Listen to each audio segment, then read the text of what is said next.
ठरलं तर मग या मालिकेच्या पुढील काही येणाऱ्या भागांचे अपडेट जाणून घेऊया आपल्या आजच्या या व्हिडिओमध्ये. चला तर मग प्रेक्षकांनो, अजिबात वेळ वाया न घालवता सुरुवात करूया आपल्या आजच्या या व्हिडिओला. तर आता आपण इथे पाहणार आहोत की कशा पद्धतीने आता अर्जुन समोर साक्षी जिवंत आहे हे सत्य तर येणारच, पण त्याचबरोबर साक्षीच्याच घरात अर्जुन समोर आणखीन एक खूप मोठ्या भयानक रहस्याचा खुलासा होणार. आता नेमकं असं कुठलं भयानक रहस्य आहे जे अर्जुन सायलीपासून एवढे दिवस दडून आहे आणि आता त्याचा खुलासा होणार, हे सगळं काही बघूया आपल्या या व्हिडिओमध्ये. तर आता तो फोन सुरू झाल्याच्या नंतर तो फोन महिपतचा आहे हे तर क्लिअर झालेलं आहे, पण आता अर्जुनने आता चैतन्याला सांगितलं आहे की चैतन्य एक काम कर, हा फोन म्हणजे चेक कर व्यवस्थित, या फोनमध्ये आपल्याला काहीतरी सापडेल, या फोनवरती आलेले फोन कोणाचे आहेत काय आहेत सगळं तपास. चैतन्य सांगतो ठीक आहे अर्जुन, जसं तू म्हणतोयस तसं मी उद्याच्या उद्या या फोनच्या सगळ्या कॉल डिटेल्स घेऊन येतो, कॉल हिस्ट्री लवकरात लवकर मिळावी यासाठी प्रयत्न करतो. आणि मग लगेचच आता चैतन्य हा तिकडनं निघतो आणि मग आता चैतन्य हा दुसऱ्या दिवशी सकाळी येतो आणि त्यावेळी येताना त्याने सगळी कॉल हिस्ट्री आणलेली असते. त्यात तो सांगतो की यामध्ये 4 नंबर खूप जास्त वेळा आलेले आहेत, ते म्हणजे पहिला आहे नागराज किल्लेदार, दुसरा आहे समीरा शेख, तिसरा आहे नागेश्वर आणि चौथा आहे चिचुंद्री. त्यावर सायली म्हणते नागेश्वर म्हणजे ते रुद्रप्रतापचे बाबा, परत नागराज काका तर आपल्याला माहिती आहे, चिचुंद्री म्हणून कोणाचा नंबर आहे बघू. आणि मग आता सायली तू नंबर तपासते आणि म्हणते हा तर प्रियाचा नंबर आहे. त्यावर लगेचच अर्जुन म्हणतो काय प्रियाचा, म्हणजे तन्वीच्या नंबरला पण त्याने चिचुंद्री असं सेव्ह का केलं असेल. त्यावेळी सायली म्हणते अहो ते तर मला नाही माहीत, पण हा नंबर तन्वीचा आहे याच्यावर मी कन्फर्म आहे. त्याबरोबर अर्जुन म्हणतो अगं बायको, पण तन्वीचा नंबर तुला पाठ आहे. त्यावर सायली सांगते अहो हो, पूर्वी मी फोन वापरायचे नाही ना, त्यामुळे मला असे सगळ्यांचेच नंबर पाठ करून ठेवावे लागायचे, मला सगळ्यांचेच नंबर पाठ होते तेव्हा. त्याबरोबर अर्जुन म्हणतो अच्छा. तर सायली म्हणते आता आपल्याला यातले हे 3 नंबर तर कळाले, पण ही समीरा म्हणून जी कोणी आहे तिचा नंबर आपल्याला कळालेला नाही आहे, ती कोण आहे. त्याबरोबर आता लगेचच इकडे चैतन्यसुद्धा म्हणतो हो ना, मलासुद्धा या गोष्टीत प्रश्न पडला आहे, कारण समीरा नाव असलेली मुलगी सुशिक्षित, चांगली, हुशार असेल असंच वाटतं, आणि नागराजबरोबर ह्या अशा चांगल्या मुलीचा काय संबंध असू शकतो. अर्जुन म्हणतो एक काम कर चैतन्य, या मुलीचा ॲड्रेस या नंबरवरून मिळतोय का याचे प्रयत्न कर, हिचा ॲड्रेस ट्रेस कर, बघूया ॲड्रेस मिळाला तर आपल्याला काही शोधून काढता येईल का ते.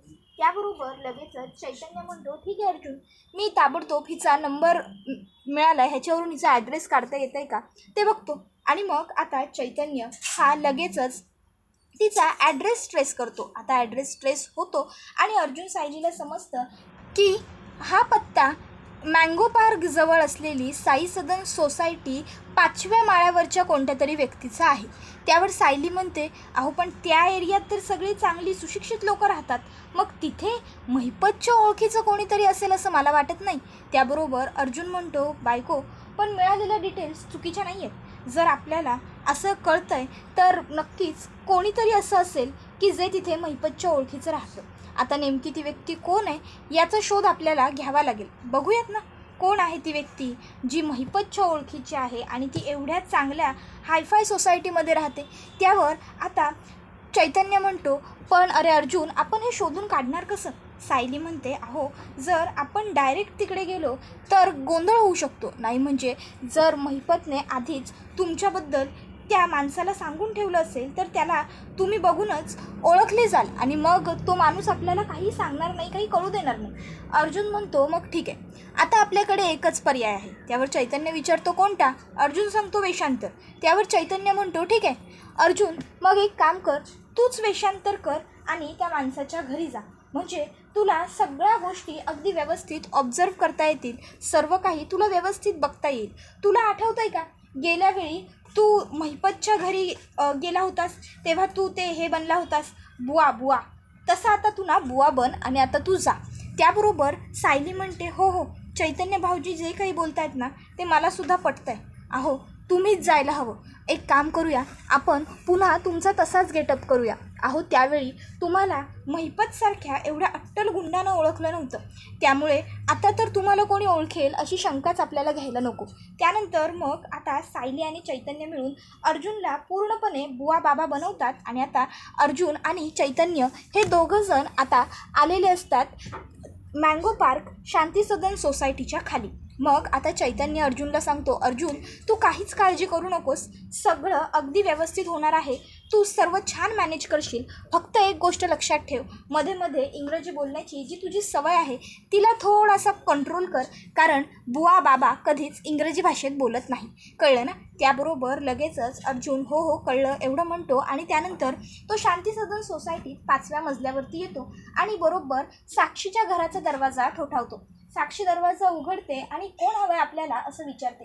आता समोर अर्जुन असतो, पण साक्षी हा अर्जुन आहे हे ओळखत नाही. तर आता समोर असलेला अर्जुन तिला म्हणतो, मुली मला थोडं पाणी मिळेल का प्लीज. अगं माझा पल्ला खूप पुढचा लांबचा आहे, शिदोरी मिळाली तरीही चालेल, कमीत कमी पाणी तरी दे, शिदोरीत पण दे. त्याबरोबर ती म्हणते शिदोरी म्हणजे. त्यावर तो सांगतो, अगं शिदोरी म्हणजे खायला गं, काहीतरी खायला दे ह्या गरिबाला, भूक लागली, भुकेनं जीव अगदी कासावीस झाला आहे. त्याबरोबर ती म्हणते ठीक आहे, या आत या, आतमध्ये येऊन बसा, मी तुमच्यासाठी पाणी आणि काहीतरी खायला वगैरे घेऊन येते. आणि मग साक्षी ही आता त्याला आतमध्ये घेते. मग अर्जुन हा आत येतो आणि बसतो. तो आता सगळं घर ऑब्झर्व करतो. आता तो बघत असतो आजूबाजूला. इतक्यात त्या ठिकाणी सचिन येतो. आता सचिनला बघून अर्जुनला खूप मोठा आश्चर्याचा धक्काच बसतो. अर्जुन आता सचिनकडे बघू लागतो. तर सचिन हा साक्षीला विचारतो की कोण आहे ते. त्यावर मग आता साक्षी सांगते की अरे हे एक बाबा आहेत आणि यांना भूक लागली होती, तहान लागली होती, त्यांचा प्रवास खूप म्हणजे लांबचा वगैरे आहे असं त्यांचं म्हणणं आहे, तर त्यांना काही भिक्षा वगैरे हवी होती. त्याबरोबर सचिन म्हणतो अच्छा अच्छा सॅम यांना दे भिक्षा. अशा लोकांचा आशीर्वाद मिळणं खूप मोठी आणि पुण्याची गोष्ट असते. बाबा आम्हाला दोघांनाही खूप भरभरून आशीर्वाद द्या. आम्ही पुढच्या काही दिवसांमध्ये लग्न करणार आहोत आणि आमच्या नवीन एकत्र आयुष्याला, सुखी भविष्याला सुरुवात करणार आहोत.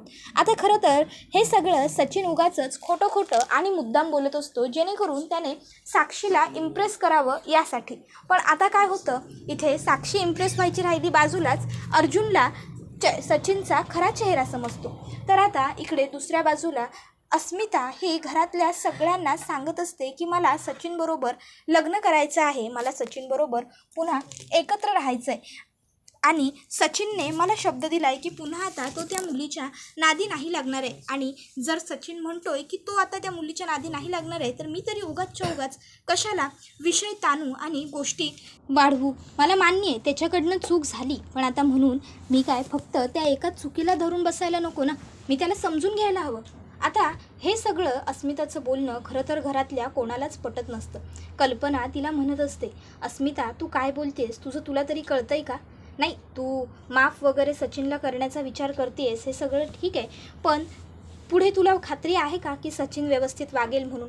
हे बघ जर पुढे जाऊन तू व्यवस्थित नाही वागला ना तर तुला मनस्ताप होईल. आत्ता कशीबशी तू सगळ्यातनं सावरून पुढे आलीस, पुन्हा जर तुला त्रास झाला तर ते किती महागात पडेल माहिती आहे का तुला. त्यापेक्षा ह्या सर्व गोष्टी करण्याची ना काहीही गरज नाही आहे. आणि तसंही तू इथे व्यवस्थित आहेसच की. त्याबरोबर आता प्रतापसुद्धा म्हणतो हो मला कल्पनाचं म्हणणं पटतंय आणि तसंही तो सचिन सुधारेल असं मला काही वाटत नाही. त्यामुळे अस्मिता तू त्याच्यापासून लांब राहिलेलंच तुझ्यासाठी चांगलं आहे. जे तुझ्या भल्याचं आहे तेच आम्ही सांगतोय. अस्मिता म्हणते की काय बघताय तुम्ही माझं भलं, माझं घर, माझा संसार हे सगळं नको आहे का तुम्हाला. सांगा ना, मला माझं घर हवं आहे, मला माझा संसार हवा आहे. आणि तसंही आता किती दिवस मी हे असं आयुष्य जगणार आहे हां. त्याबरोबर मग आता लगेचच सायली ही तिला म्हणत असते, हे बघा अस्मिताताई तुम्ही शांत व्हा बरं. हे बघा असं चिडचिड करून, रागराग करून, त्रागा करून काहीही मिळणार नाही आहे. उगाच फक्त विषयाला विषय वाढेल, शब्दाला शब्द वाढतील आणि सगळा गोंधळ होऊन बसेल. त्यापेक्षा मी काय म्हणते, आपण सगळेजण मिळून शांतपणे विचार करून मग हा गुंता सोडवण्याचा प्रयत्न करूया का. कुणीच चिडचिड करायला नको. त्या अस्मिता म्हणते, सायली अगं कशी शांत बसू आणि कसा गुंता सोडवण्याचा प्रयत्न करू सांग ना. मी इथे माझ्या घरातल्यांना माझा संसार वाचवण्यासाठी मला प्रयत्न करायचे आहेत असं सांगते आणि या लोकांना माझं काही ऐकूनच घ्यायचं नाही आहे. यांनी सचिनला दोषीच ठरवून टाकलं आहे. मग मी काय करू? बोल, तुझ्याकडे आहे का माझ्या प्रश्नाचं उत्तर? नाही ना. हां अगं, मला मान्य आहे माझा नवरा चुकलाच आहे तो आणि त्याने खूप मोठीच चूक केली, पण म्हणून मी त्याला सोडून तर नाही ना देऊ शकत. कल्पना म्हणत असते, ह्या असल्या चुकीवर आहे ना अस्मिता माफसुद्धा नाही करता येत, कळलं ना. त्याबरोबर प्रतापसुद्धा म्हणतो, आणि अगं अस्मिता, प्रत्येक वेळी भावनिक होऊनच विचार करायला हवा असं काही नाही आहे ना. इतक्यात त्या ठिकाणी अर्जुन आलेला असतो. आता अर्जुनने हे सगळं काही बोलणं ऐकलेलं असतं. आता लगेचच अस्मिता अर्जुनकडे येते आणि म्हणत असते, बघतोयस ना अर्जुन, मॉम आणि डॅड माझं काहीच ऐकून घेत नाही आहेत ते. त्याबरोबर मग कल्पना म्हणत असते, बघ अर्जुन बघ, एवढी हिला समजावतोय आम्ही, पण ही आमचं काहीच समजून घ्यायला तयार नाही आहे. आता तूच समजावून सांग हिला, तो सचिन खरोखर सुधारेल असं वाटतंय का तुला तरी? अरे नाही रे, तो एक नंबरचा नालायक आहे. जो माणूस एवढे दिवस बायकोची फसवणूक करू शकतो, तो काय खाक सुधारणार आहे का आत्ता? काही सुधारणार वगैरे नाही आहे तो. त्याने फक्त अस्मिताला खोटी आश्वासनं दिली आहेत. अर्जुन काहीही न बोलता थेट तिकडनं वरती त्याच्या रूममध्ये निघून जातो. आता सायलीला कळतं अर्जुन वरती निघून गेला. याचा अर्थ तो ज्या ठिकाणी जाऊन आला आहे, मँगो पार्क शांती सदन सोसायटी, तिथे नक्कीच काहीतरी घडलं. पण आता ते हे घरातल्या सगळ्यांना कसं काय सांगणार? घरातले सगळे म्हणतात, काय झालं, अर्जुन असा अचानक निघून का गेला? सायली, अर्जुनला सुद्धा सचिन चुकीचाच वाटतोय का? त्यालासुद्धा सचिनला सुधारण्याची संधी द्यायची नाही आहे का? असं आता अस्मिता विचारते. सायली म्हणते, नाही हो, असं काहीही नाही आहे अस्मिताताई. अहो, आत्ताच ते बाहेर ना आलेत ना, काहीतरी घडलं असेल बाहेर, कसला तरी स्ट्रेस असेल आणि म्हणूनच वरती निघून गेले असतील. तुम्ही काळजी करू नका, मी बोलते ना त्यांच्या सोबत, नक्की काय झालं आहे ते कळेल आपल्याला. एवढं बोलून आता सायली ही तिकडनं वरती येऊ लागते.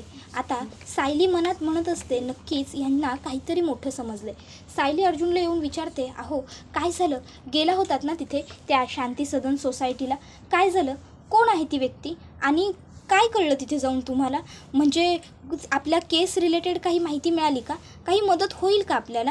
आता अर्जुन हा काहीच बोलत नसतो, तो गप्पपणे बसलेला असतो. कारण अर्जुनच्या नजरेसमोरून त्याने जे चित्र बघितलं आहे ते जातच नसतं. एका बाजूला अस्मिता हट्ट करते सचिनला माफ करून पुन्हा नव्याने आयुष्य, संसार सगळं सुरू करण्याचं, आणि दुसऱ्या बाजूला सचिन हे सगळे धंदे करतोय.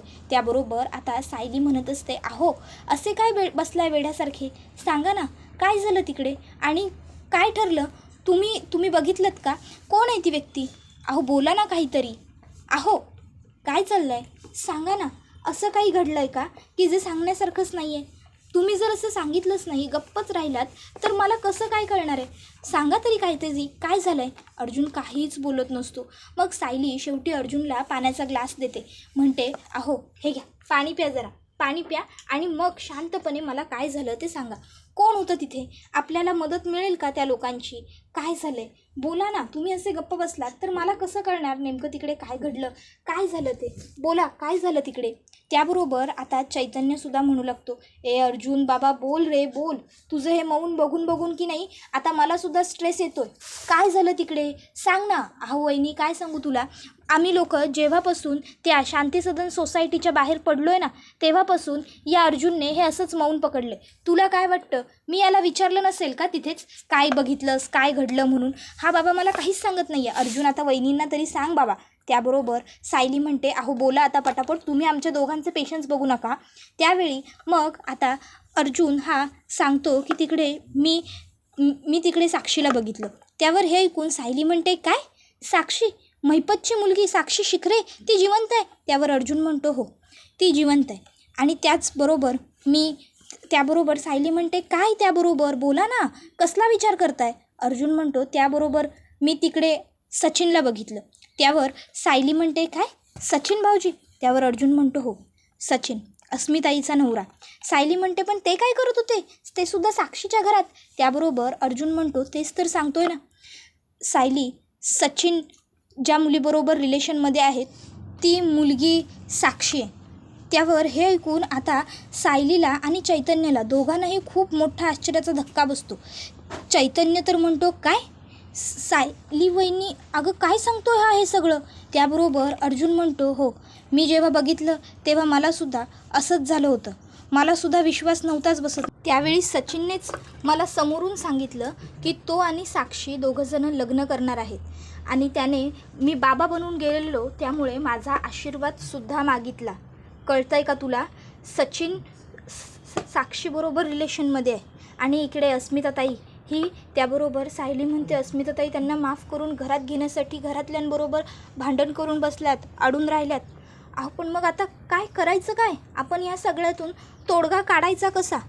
आपण अस्मिताताईंना तर ह्या सर्व गोष्टींबद्दल नाही सांगू शकत, पण काहीतरी तर मार्ग काढावा लागेल. जर असं असेल तर सचिन भाऊजींना घरात घेणं आपलं चुकेलच, रिस्क आहे ही सगळी. त्याबरोबर अर्जुन म्हणतो तेच तर कळत नाही आहे ना, म्हणूनच तर मगाशी जेव्हा अस्मिताई, मॉम, डॅड सगळेच तू काहीतरी बोल असं मला म्हणाले तेव्हा मी काहीही न बोलता तिकडनं वरती येणं प्रेफर केलं. काय करू, काय बोलू, काहीच समजत नाही आहे. एका बाजूला अस्मिताईचं मन कसं मोडू, अस्मिताईला खरं कसं सांगू हा प्रश्न पडला आहे, तर दुसऱ्या बाजूला सचिनसारख्या नीच नालायकाचं काय करू हा सुद्धा प्रश्न पडून राहिला आहे. सचिनला ना मी खरंच सायली सोडणार नाही आहे, त्याला त्याच्या प्रत्येक कर्माचं फळ मी मिळवून देणार आहे. तर दुसऱ्या बाजूला आता इकडे सचिनला अर्जुन गेल्यानंतर सतत असं वाटत असतं की मी या चेहऱ्याला ओळखतो, मी या चेहऱ्याला कुठेतरी पाहिलं आहे. पण आता सचिनच्या लक्षात ही गोष्ट येत नसते की त्याने आज ज्या बाबाला पाहिलं आहे तो बाबा मुळात बाबा नाहीच आहे, तो बाबा अर्जुन सुभेदार आहे. तो विचार करतच राहतो की कोण असेल बरं हा बाबा, मी याला कुठं भेटलो असेल. पण सचिनला काहीच कळत नसतं. त्याबरोबर दुसऱ्या बाजूला आता अश्विन हा त्याच्या कपाटामध्ये कपडे काढण्यासाठी जातो. त्यावेळी आता अश्विनला त्याच्या कपाटात एक पर्स सापडते, लेडीज पर्स. आता ती लेडीज पर्स बघून अश्विनला प्रश्न पडतो, अरे माझ्या जीन्सच्या कप्प्यांमध्ये ही लेडीज पर्स कोणाची? तन्वी पण नाही, तन्वी तर अशी पॉकेटं वापरत नाही, ती तर डायरेक्ट पर्सच वापरते. मग तो प्रियाला हाक मारून विचारतो, तन्वी ही पर्स माझ्या कपड्यांमध्ये सापडली, कोणाची पर्स आहे ही? तू तर पर्स वापरतेस, हे पॉकेट कोणाचं आहे? त्यावर मग प्रिया म्हणते, अरे माझंच पॉकेट आहे ते. अश्विन म्हणतो तुझं? त्यावर ती म्हणते हो माझं. अरे मी जेव्हा आश्रमात राहायचे ना तेव्हा मी हे असंच पॉकेट वापरायचे, तेव्हा अरे कुठे एवढी माझी चांगली परिस्थिती होती की मी एवढी पर्स वगैरे वापरू, तेव्हा मी पॉकेटच वापरायचे, साधं सोपं पॉकेट, म्हणून हे पॉकेट माझंच आहे. कुठे सापडलं तुला? त्यावर अश्विन म्हणतो, अगं इथे तुझे जीन्स म्हणजे माझ्या जीन्समध्ये ठेवलं होतंस तू. त्यावर ती म्हणते, अरे चुकून ठेवलं गेलं असेल, दे मला. तुला आंघोळ करायची आहे ना, हॉस्पिटलला जायला लेट व्हायला नको. त्याबरोबर अश्विन म्हणतो, हो मी आलोच आवरून. आणि मग तो आता आवरायला तिकडनं निघून जातो. त्याबरोबर प्रिया लगेचच आता ते पॉकेट उघडते आणि पहिले चेक करते की त्यामधला महिपतचा फोन तर जागेवरती आहे ना, पण आता महिपतचा फोन त्यामध्ये नसतो. आता फोन अश्विननेच काढून घेतला असं प्रियाला वाटतं. त्यामुळे प्रिया अश्विनला जाब विचारते की अश्विन तू माझं पॉकेट का उघडलंस आणि तू माझं पॉकेट का तपासलंस? असं कोणाचं पॉकेट चेक करतात का? त्यावेळी अश्विन म्हणतो, एक मिनटं तन्वी, काय बोलतेस तू? मी का तपासेन तुझं पॉकेट असं तुला का वाटतं? हे बघ, मी काही तुझं पॉकेट वगैरे तपासलेलं नाही आहे. हे एवढे खालच्या दर्जाचे काम मला नाही जमणार. दुसऱ्याच्या वस्तूकांना हात लावू नये, दुसऱ्यांच्या वस्तूका चेक करू नये, एवढे बेसिक एटिकेट्स आहेत मला. आणि बायकोचं पाकीट तिच्या परवानगीशिवाय खोलू नये एवढं तर मला माहीत आहेच. त्यामुळे मी ना काहीही केलेलं नाही आहे. आणि काय फरक पडतो गं जर मी तुझं पॉकेट उघडलं तर? सांग ना, फरक पडतो कुठे? लग्नाची बायको आहेस ना तू माझ्या, मग उघडलं मी तुझं पॉकेट, काय फरक पडतो? असं काही होतं का तुझ्या पॉकेटात? कोणाचा फोटो होता का जो माझ्या दृष्टीस पडायला नको होता अशी तुझी अपेक्षा होती आणि मी पॉकेट उघडलं असतं आणि मला ते दिसलं असतं म्हणून एवढी चिडती असती? त्याबरोबर लगेचच आता प्रिया म्हणते, अश्विन तू माझ्यावरती डाऊट घेतोयस का? हां, तुला माझ्यावरती डाऊट आहे का? शंका घेतोयस तू माझ्यावरती? याचा अर्थ काय वाटतं तुला मी कोण आहे? त्याबरोबर अश्विन म्हणतो, तू कोण आहेस ना ते आत्तापर्यंत मी बरोबर ओळखले. तशी प्रिया लगेच म्हणू लागते, अश्विन अरे तू रागवू नकोस, तू रागवलंस का? मला चुकून अरे म्हणजे ते मी. अश्विन म्हणतो, बास तन्वी बास, नेहमीची तुझी कारणं ऐकून ना आता मी कंटाळलो आणि आता मला तुझ्याकडनं काहीही एक्सक्युजेस, काहीही कारणं, काहीच नको आहे, कारण मला ना तुझं काही ऐकून घेण्यात माझा वेळ वाया घालवायचा नाही आहे. मी निघतो, मला उशीर होतो. एवढं बोलून अश्विन तिकडनं निघून जातो. तर दुसऱ्या बाजूला आता अस्मिताताईला कसं समजवायचं हा खूप मोठा पेच सायली अर्जुनसमोर पडून राहिला आहे. आणि हा व्हिडिओ आता इथेच संपतो. व्हिडिओ आवडला असेल तर व्हिडिओला लाईक करा, चॅनलवर नवीन असाल तर चॅनलला सबस्क्राईब करा आणि बेल आयकॉन आठवणीने प्रेस करा, जेणेकरून तुम्हाला पुढच्या प्रत्येक व्हिडिओचं नोटिफिकेशन मिळत जाईल आणि सर्व व्हिडिओंचा आनंद हा अगदी उत्तम पद्धतीने घेता येईल. चला तर मग प्रेक्षकांनो, आजच्या पुरतं इथेच थांबूया. पुढचा व्हिडिओ येईपर्यंत टाटा, बाय बाय, धन्यवाद, take care all of you.